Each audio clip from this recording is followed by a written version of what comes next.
lembrar que o Câmara Jovem está no ar especialmente para você. E eu começo filosofando. Ser ou não ser?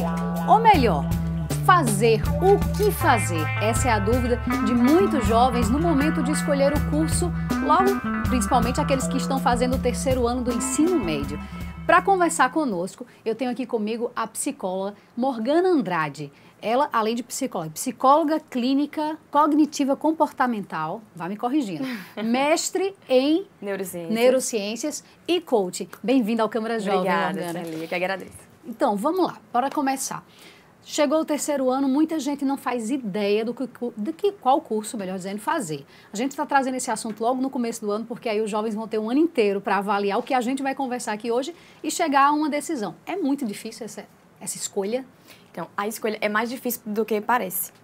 Por quê? O que é que acontece? Muita gente faz a escolha achando que está fazendo a escolha correta, que está coerente. E, na verdade, quando chega no meio do ano, no terceiro ano, na hora de fazer o vestibular, de prestar o vestibular, de fazer a prova, ou até mesmo após iniciar a faculdade, o que é pior, né? Porque a pessoa se sente como se estivesse perdendo tempo na vida. Na verdade, não está perdendo tempo e está ao mesmo tempo, né? Não perde tempo porque é uma experiência que você vai adquirindo. Exato. Mas acaba perdendo porque você poderia estar fazendo uma outra coisa que seria mais a sua cara? Isso, exatamente. Poderia estar fazendo algo que fosse mais a sua cara. E assim, para escolher, a escolha de um curso é muito importante, porque ela deve ser realizada. Hoje em dia, com o Enem, né, a gente é realizada em um ano. Mas a gente sabe que tem uma preparação maior do que é escolhido desde o primeiro ano. Então, o ensino médio é para isso, né? Para você escolher. Então, são 3 anos praticamente se preparando para isso. Isso, 3 anos se preparando para isso. Entretanto, a maioria das escolas, né? Com exceção de boas escolas aqui em João Pessoa, que já estão fazendo um serviço um pouco diferenciado, mas com a questão da família, dos amigos, de todo aquele ar que você respira. Ah, eu sou pré-vestibulando, vou fazer vestibular daqui a 1 ano, 2 ou 3, no caso, quando você está no ensino médio. Então, assim, infelizmente, muitas pessoas só olham para a parte cognitiva, ou seja, a parte teórica. Eu tenho que estudar para passar na prova. Eu tenho que estudar para agradar os meus pais. Eu tenho que estudar para eu não ficar para trás. Eu tenho que estudar para eu me superar, porque eu passei.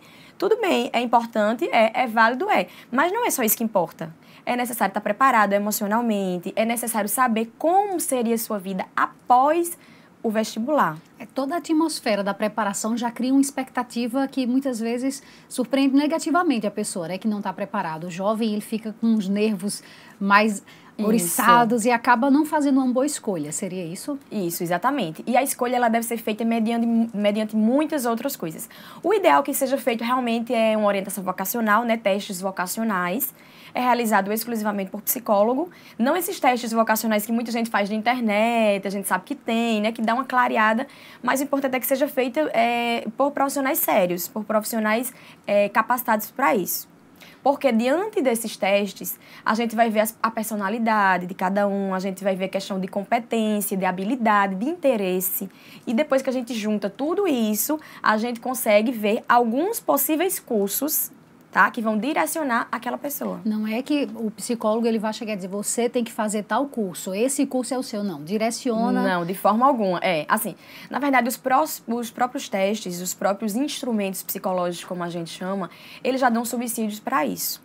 Não é algo rápido, tá? São algumas sessões que são realizadas individuais ou em grupo, então não é algo tão simples. É algo onde a gente vai realmente conhecer aquele indivíduo. E a gente sabe a influência que tem da família, a gente sabe que a influência que tem, pai médico e mãe médica. Então, eu vou fazer medicina porque já está com o meu caminho andado. Pai arquiteto, mãe engenheira, ou vice-versa. Mas já tem um escritório, então eu vou seguir a carreira. Às vezes a família toda de desembargador, advogado. Aí eu vou seguir essa carreira também. E a pessoa vai por influência. Tá? Por influência, e não necessariamente é aquilo que a pessoa sonhou para a vida dela. Eu estou entendendo. Com base nisso, vou até adiantar um pouquinho o assunto. Qual é a consequência de uma escolha errada? A consequência de uma escolha errada é, no mínimo, uma vida infeliz, né? Aquela vida que você vai fazer aquilo que você não quer, que você não gosta, mas que você está fazendo para agradar outras pessoas, ou você está fazendo pela remuneração que você vai receber. Por exemplo... Vou te dar um exemplo de um paciente meu, que já foi paciente, já foi coach, no caso, porque eu já fiz coach para essa área também de orientação vocacional com ele. E era um paciente que queria muito fazer medicina. E aí, quando a gente foi conversar, saber de onde é que vinha essa vontade toda dele. E assim, ele tinha uma família de médicos, né? Era influência muito grande da família de médicos. E quando a gente foi fazer os testes, não batia muito o que ele desejava para a vida dele, as aptidões dele, os interesses batiam, porque ele vivia numa família de médicos, sim, mas as aptidões, aquilo que ele gostava não batia muito. E aí eu faço algo diferente do que a gente faz apenas na orientação vocacional. O que foi que eu fiz para ele? Sim, mas você sabe como é uma vida de médico? Como é a sua vida e sua rotina? Você está disposto a renunciar a muita coisa durante a própria faculdade? A renunciar de sair fins de semana, ou até mesmo antes, quando você vai estudar durante o vestibular, apesar de todos os cursos, independente deles, ser renúncia. Mas e aí, depois que você passa? Vida de médico tem que acordar cedo, dar plantão, renunciar a muita coisa. Aí foi um exemplo, né? Dentre outros, um de tantos, isso. Ele tem que ver, o jovem tem que se preocupar como é que seria a vida dele depois da faculdade. Porque a gente sabe que faculdade, independente do curso que você escolher, você vai ter que estudar, você vai ter que se dedicar, você vai renunciar a muitas coisas. É sábado, domingo, feriado, no estudo também para passar na prova. Mas assim, e depois? Como é que vai ser minha vida depois? Depois, é verdade. Tem que avaliar a questão de horários de trabalho, porque para gente que trabalha na área de comunicação, por exemplo, em muitos casos, fins de semana, feriados não existem. Isso. E tem que ser avaliado isso também. Isso. É um dos pontos que faz definir. E se for aquele jovem que acha, eu que não quero fim de semana ficar ocupado, eu quero feriados estar em casa, isso é uma característica de mais uma preguicinha mesmo? Pode ser uma característica de mais uma preguicinha mesmo, né? Mas foi bom você falar nisso até para eu voltar um pouquinho. Não é que essa pessoa que pensa hoje as pessoas estão entrando, não é nem no ensino médio, 15 anos, 16 anos, né? Tem gente que passa na prova 17 anos, já está passando na prova. E assim, foi importante você ter falado isso, porque nessa ocasião, a pessoa pode até dizer, não estou disposta a acordar muito cedo para pegar no pesado e dar plantão, por exemplo, depois que se formar. Só que são pessoas muito novas, muitas vezes não tem nem noção do que está esperando por eles lá na frente. Até a questão hormonal, quer dormir, quer ficar em casa, e fim de semana quer sair, né? Exatamente. Eu vou ainda além disso. Se a gente for levar para questões de neurociência, tá? O cérebro da gente é a região frontal. Na região frontal tem a região pré-frontal. Ela é responsável por essa questão de planejamento, de personalidade, de funções executivas, tomada de decisão, tudo que você vai decidir na sua vida. E com 17 anos, ela ainda não está formada. Então, para que a pessoa consiga descobrir mesmo o que ela quer e ela acerte de vez, assim, o ideal é que ela se conheça, né? O autoconhecimento é muito importante. O autoconhecimento, como eu falei, com a ajuda de profissionais, para que ela não venha fazer um curso, eu já passei nesse curso, agora eu vou fazer, então. Aí faz primeiro período, segundo período, terceiro período, se frustra. Mas já estou quase no meio do curso. Quarto, quinto período, vou concluir, depois eu faço outro curso. Muitas vezes a pessoa não tem coragem de fazer outro curso. Eu tenho paciente também que teve que terminar o curso de Direito, infelizmente, porque o pai quis que ela fizesse uma paciente. É muito comum, né? A gente acha que não, mas isso é muito comum. Ele queria muito que ela fizesse o curso de Direito, ela fez, só que o sonho dela era medicina, ou seja, é uma área totalmente inversa. E o que foi que ele fez? Concluiu seu curso, passa na OAB, que eu pago a sua faculdade de medicina. Ainda mais particular, tinha isso condição... é questão de pressão, né? Exatamente. Hoje ela é super feliz, ela está concluindo o curso dela e ela vai ser muito mais feliz. Aí tem a questão de perca de tempo. Não só por ter perdido 5 anos no curso de Direito, ter passado mais 6 meses ou 1 ano estudando para a OAB. Não, a questão não é essa. Mas é o tempo que você perdeu de ser feliz, entendeu? De se encontrar. De sair de casa todo dia com aquela felicidade, de ir para aula e estudar aquilo que você quer. Foram 5 anos dedicado a um curso que não era o que queria, né? E que ela tinha certeza que não queria. Já tinha certeza que não queria, entendeu? É bem complicado. É aí onde entra a participação dos pais, né? Para que eles deixem realmente que os filhos tomem a decisão. Isso é importante, Isso. né? É importante que os pais deixem que o filho tome a decisão. Entretanto, é bom que eles participem bastante, tá? Orientando. Lógico que pai e mãe não se formou em psicologia, muito menos em orientação vocacional. Então, não necessariamente eles vão dizer, olha, esse é o correto, esse é o errado. Não. Mas os pais, o mais importante é que os pais compreendam, que apoiem e que mostrem os prós e os contras deles escolherem aquele curso. Até porque, como eu falei, muitas vezes o paciente, o jovem, ele não está preparado para aquela escolha. É uma escolha difícil, é muita pressão. É pressão dos amigos, é pressão da escola. Já fica naquela expectativa, é a família inteira. Quando chega nas reuniões de família, aí tio, avô, avó pergunta, vai fazer vestibular para quê? Né? Qual curso que você vai escolher? E às muito vezes complicado, né, fazer essa pressão. E, Isso. como até eu falei, com 17 anos você ainda não tem uma maturidade suficiente. A visão de hoje não é a de amanhã. Exatamente. E se torna mais complicado essa escolha, não é? Exatamente. Se torna mais complicado porque, assim, é um passo para a vida inteira. Eu escutei muita gente falar assim, principalmente na época em que, hoje é o Enem, mas antes do vestibular, né? Quando eu fui fazer o vestibular, o pessoal sempre dizia, entrar com 20 anos na faculdade é muito ruim, você não aproveita o curso, você não tira proveito dele. Isso tem influência, a sua idade?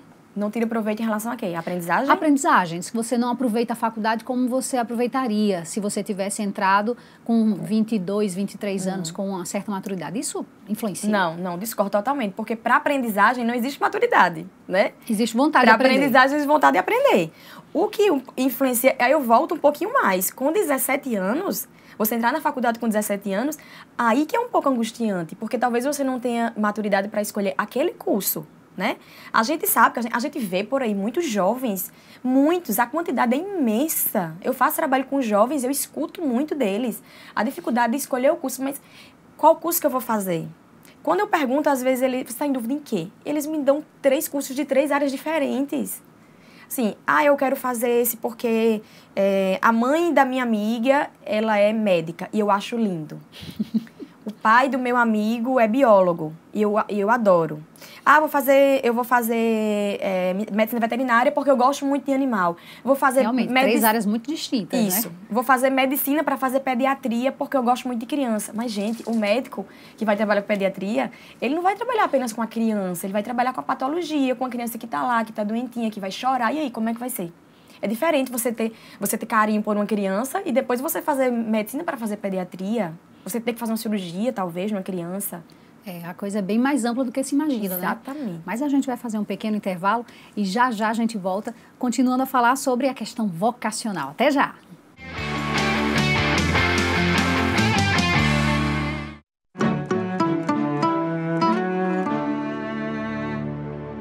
Hoje eu resolvi cantar pra essa cidade que resolveu morar em mim e que me faz bem ver o sol nascer na mão, no mar, na areia, sentir o sanhal a correr na minha veia.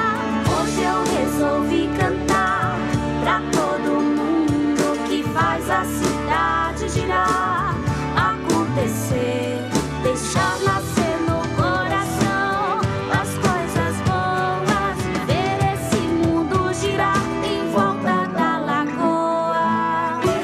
Nossa gente é feita de voz e a voz ressoa numa cidade feita de pessoas para as pessoas. Acesse joamaspessoas.com.br. Câmara Municipal de João Pessoa.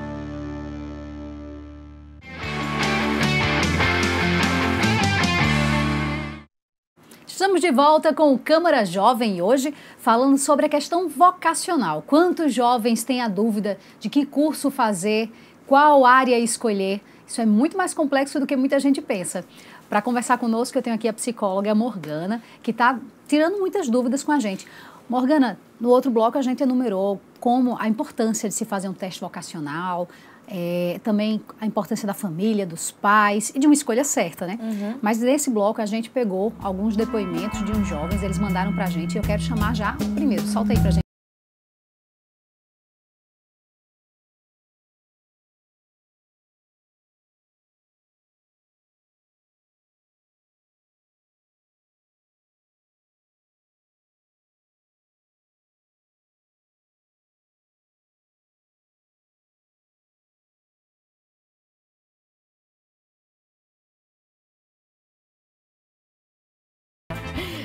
Você viu que ele falou, eu tenho minhas preferências, né? Alguma coisa... preferências de humanas. Isso, de humanas.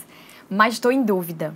Assim, a própria frase dele, de certa forma, já responde. Ele tem as preferências de humanas, mas baseado em que ele tem as preferências de humanas, né? Como eu havia falado no bloco anterior, baseado em quê? Simplesmente porque ele gosta mais das disciplinas de humanas, simplesmente porque ele vê que os cursos que ele tem mais admiração, por exemplo, as pessoas são da área de humanas, o que seria isso? De onde é que vem isso, né? O mais importante, o mais coerente, como eu falei, é fazer um estudo mesmo, para se conhecer, dependendo das suas aptidões, dos seus interesses próprios. A orientação vocacional, né? Eu volto a dizer, é o melhor método, é um estudo teórico, científico, que foi feito para isso. Né? A realização dele é muito importante para que se chegue a um denominador comum. Não sou eu, enquanto psicóloga, que vou dizer, olha, você vai fazer esse curso porque nos testes saiu esse curso. Não, até porque não sai um curso. Né? Quando a gente faz os testes, mais se aproxima, sai vários cursos, certo? Não sai só um, sai vários cursos. Muitas vezes até de áreas diferentes, mas aí a gente vai afunilando. Depois a gente junta, quando a gente faz devolutiva, a gente junta tudo. E a gente mostra, olha, de acordo com sua personalidade, seu interesse. Aí a gente vai afunilando e aí a pessoa sai de lá com uma satisfação muito maior daquilo. Óbvio que se ele gosta mais das disciplinas de história, geografia, provavelmente ele já tem uma aptidão maior para a área de humanas realmente. Mas isso também não quer dizer que ele tem que escolher um curso da área de humanas. E mesmo que ele escolha um curso da área de humanas, dentro da área de humanas já temos vários cursos. São, né? As opções são muitas. São muitas. Mas a gente até depara com cursos como psicologia mesmo, que aqui na Universidade Federal é classificado como exato. Não, saúde, né? Tem uma diferença daqui para de Campinas, se eu não estou enganada. Aqui em João Pessoa mesmo tem diferença. Não sei como é que está hoje, mas assim, na Universidade Federal, ela é considerada humanas, no Unipar era considerado saúde. Pronto, aí em Campina Grande, se eu não estou enganada, é considerado na área de saúde. Então, assim, o próprio curso de psicologia não tem, assim, uma classificação certa, né? Então, independente do resultado sair da área de humanas, de exatas quase ninguém fala, né? Humanas é o que o pessoal, todo mundo diz, mas muita gente corre de exatas, né? Mas com esse avanço da tecnologia, acho que tem mais gente voltada, né, para a questão das áreas de exatas. Exato. Mas, Morgana, a gente tem um outro depoimento aí de um outro jovem. Vamos.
Na verdade, no caso dele, o mais importante é que ele está muito interessado em descobrir qual é o melhor para ele. Né? Ele não está fazendo, provavelmente não vai fazer o Enem simplesmente por fazer. Não, ele quer fazer, ele quer acertar. Né? Me chama a atenção outra coisa, ele parece estar muito em dúvida, mas de certa forma, tudo que ele falou se encaixa muito bem. Né? A questão de história, a questão de sociologia, essa parte de humanas, de certa forma, tudo se encaixa muito bem para uma área específica. Eu não falo nem para a área de humanas, tá? Que é da área de humanas. Realmente, todos esses itens que ele falou, eles se encaixam na área de humanas.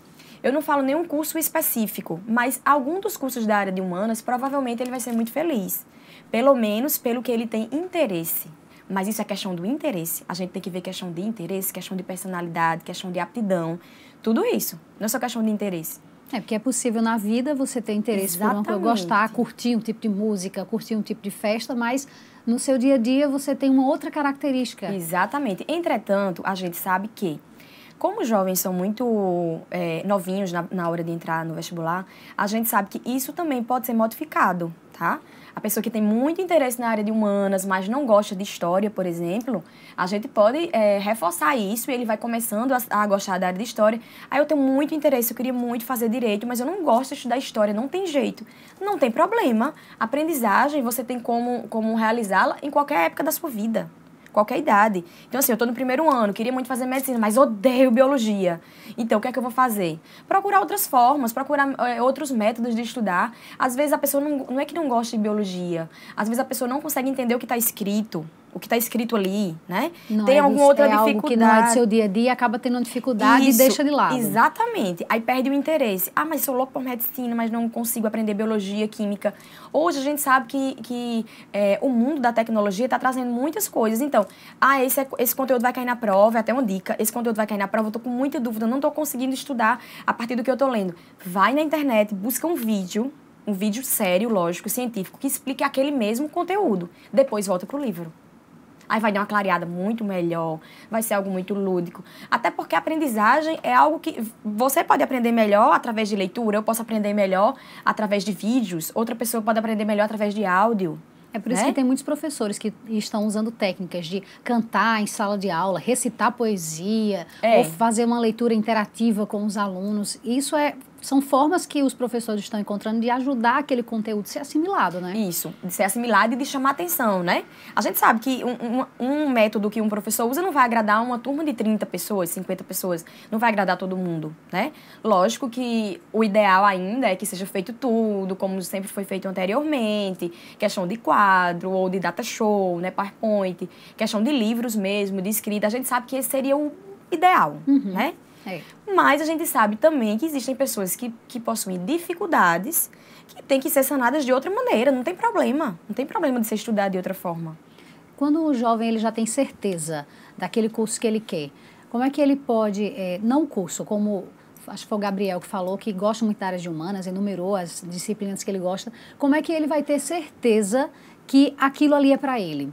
Então, ele vai ter certeza que aquilo é para ele depois, infelizmente. É quando ele já estiver na faculdade, quando ele estiver formado, quando ele estiver trabalhando. Entretanto, como é que ele pode ter essa certeza antes? Viver aquilo. Ah, eu queria muito fazer determinado curso. Vai viver aquilo, procura profissionais, conversa com profissionais daquela área, profissionais... Eu tô em dúvida entre direito e psicologia, sei lá, digamos assim. Conversa com um advogado, conversa com um promotor, com alguém da área de direito, com um juiz, que ele tiver a oportunidade de conversar. O ideal é você conversar, ver como é que trabalha, onde é que a pessoa trabalha e ver se se identifica. Tá em dúvida? Entendo. Vai conversar com o psicólogo, procura um psicólogo, conversa com ele, vê alguém que você conheça, pergunta como é o trabalho, como é que estuda. Conhecer a profissão para poder ter certeza que é aquilo que você quer. O ideal é conhecer a profissão. Se você está em dúvida, eu costumo falar que são 3 coisas muito importantes para você acertar, ou pelo menos chegar mais próximo disso. Você tem que ter muito apoio da família, a família tem que lhe apoiar independente do curso que você queira.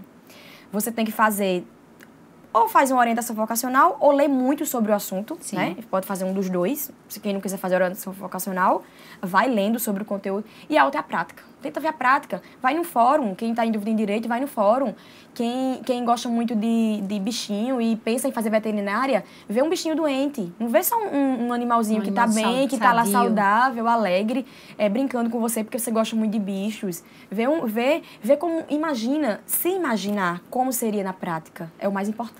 E até, quem sabe, assim, descobrir outras profissões dentro daquela área que nem sabia que existia, Exatamente. Né? Acontece muito na área de comunicação, que é muito ampla, né? Muito ampla, é verdade, bastante. Mas, a gente tem um outro vídeo que, saindo um pouquinho dessa questão da vocação, a gente achou interessante falar, que é o Enem, né? Querendo...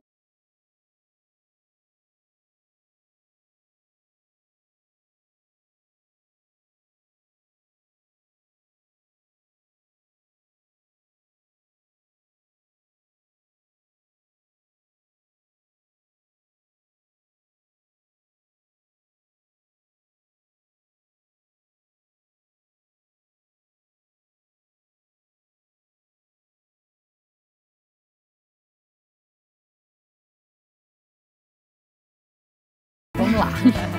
Bem, são dois temas bem importantes e bem relevantes, né? Essa questão de se preparar bem para a prova é algo que não é feito em uma semana, não é realizado em uma semana, nem um mês, né? A gente sabe que isso é realizado ao longo do tempo. Se for uma pessoa muito ansiosa, realmente ansiosa e estudiosa, né? A gente tem que ver... Que é muito comum. Que é muito comum, exatamente. Quem estuda mais, geralmente é mais ansioso. É ansioso, porque quer passar, às vezes quer dar conta, quer mostrar para os pais que o quanto eles investiram, tá lá para poder passar. Mas, assim, como eu falei, não é algo que a gente se prepara durante um mês. É uma preparação que vai ao longo do ano todo. É importante ter inteligência emocional, se conhecer. O importante é ter autoconhecimento, unir a inteligência emocional com a inteligência cognitiva. A inteligência cognitiva é aquela que é encontrada nos livros. Sim. É o que a maioria dos alunos muito inteligentes, muito estudiosos fazem. Mas às vezes eles esquecem, muitas vezes, eles esquecem da questão emocional. Porque a questão emocional tem que ser antes da prova, durante a prova e depois da prova. A gente tem que levar em consideração isso. Antes da prova, porque tem toda uma preparação emocional, tem questões de neurociência, onde as pessoas precisam se preparar até para a quantidade de horas de prova. Algo muito importante, eu vou fazer a prova, minha prova vai ser, por exemplo, a prova do Enem vai ser à tarde. Mas eu estudo pela manhã, no meu cursinho ou no meu colégio, faço ensino médio, 3º ano, ou seja, né? Eu estudo pela manhã, a prova é à tarde, a prova do Enem vai ser à tarde, e eu estudo em casa à noite. Na sua rotina, no seu dia a dia, você estuda pela manhã, no seu colégio, mas à tarde você passa a tarde inteira dormindo, porque prefere estudar à noite. Neurocientificamente falando, quando a pessoa vai fazer uma prova à tarde, como é que o seu cérebro está... O cérebro não sabe quando é treino e quando é de verdade. Então, provavelmente, seu cérebro vai estar habituado a você estar dormindo toda tarde. Então, na hora da prova, estar preparado totalmente para aquilo ali. Exato. Na hora da prova, o seu cérebro vai estar acostumado que aquele momento, aquela hora eu estou dormindo. O cérebro está dormindo. Então, até isso tem influência. Na hora de uma prova, no momento de uma prova. A gente não percebe isso, né? Isso, exatamente. Por isso que é importante ter uma preparação muito forte antes. Quantas horas eu consigo fazer prova? Se eu parar hoje para pegar um simulado de colégio ou uma prova do Enem anterior e sentar numa cadeira na minha casa, eu vou conseguir passar, acho que são 5 horas, né? 6 horas do Enem, não sei exatamente. 5 horas. 5 horas, né? Hoje em dia tá 5 horas. Será que eu vou conseguir passar 5 horas concentrada fazendo uma prova? E é treino. Complexo. É treino, porque o cérebro da gente, ele tem que se acostumando, ele tem que se habituando. O diretor já está aqui falando, vamos encerrar o programa. Vamos responder a segunda pergunta antes da gente encerrar, tá bom? Que ela faz da questão como otimizar o tempo dela para aquele horário ali da prova. Isso, é justamente isso que eu tô falando, tá? Eu já de certa forma, eu estava até respondendo. Eu estava até respondendo. Então, quando ela sabe que vai ter 5 horas, então, nas 5 horas, como é que eu sou em casa? Quando eu vou responder uma questão, eu estou respondendo uma questão de prova, de simulado de colégio, por exemplo. E tem pessoas que não conseguem sair daquela questão enquanto não terminar. Isso vai passando o tempo, você vai se estressando, você vai se sentindo incapaz e vai gerando ansiedade, e vai gerando aquele negócio que eu não vou conseguir, que eu não vou passar, e vai aumentando a angústia. E isso atrapalha bastante na próxima disciplina que você for fazer daquela prova. Então, vale aquela regrinha, marca ela e vai para a próxima e depois volta. Isso, exatamente, vai para a próxima e depois volta. A não ser que seja algo de raciocínio, que você tá ali, você tá lendo, aí vale um pouco mais a pena você investir naquela questão. Ou português, a questão de interpretação. Mas, assim, para você também não ter que perder tempo voltando para aquilo. Porque você vai perder mais tempo ainda relendo o texto, né? Digamos assim. Vale também, então, no caso que você falou, tirar uma tarde, pegar como se fosse uma prova mesmo e ver o tempo que você vai gastar para fazer ela ali. Exatamente. Uma avaliação de tempo e de conhecimento, né? Exatamente. Você está fazendo os dois ao mesmo tempo. Tempo e conhecimento. Perfeito. Morgana, muito obrigada. Obrigada, eu que agradeço. Passou voando, né? Então, até a próxima. A gente volta a falar, quem sabe, aí sobre a questão vocacional. Tá ok, obrigada. E você que está acompanhando o Câmara